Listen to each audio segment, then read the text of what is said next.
கிறிஸ்தியேசுக்குள்ளான உங்கள் அனைவருக்கும் சமாதானம் உண்டாவதாக. இன்றைய தியானத்திற்காக எடுத்துக்கொள்ளப்பட்ட வேத வசனம் சங்கீதம் 128 முதலாவது வசனம். கர்த்தருக்கு பயந்து அவர் வழிகளில் நடக்கிறவன் எவனோ அவன் பாக்கியவான். அல்லேலூயா. யார் பாக்கியவான் சொல்லி பார்க்கும்போது இங்கே சங்கீதக்காரர் சொல்கிறாரு, கர்த்தருக்கு பயந்து. இன்றைக்கி கர்த்தருக்கு பயப்படுகிற பயம் இல்லை. சாதாரண ஒரு தெள்ளுப்பூச்சிக்கு, ஒரு கரப்பாம்பூச்சிக்கு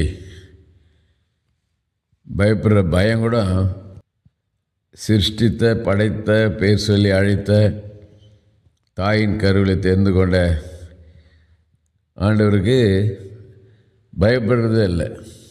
ஆனால் இங்கே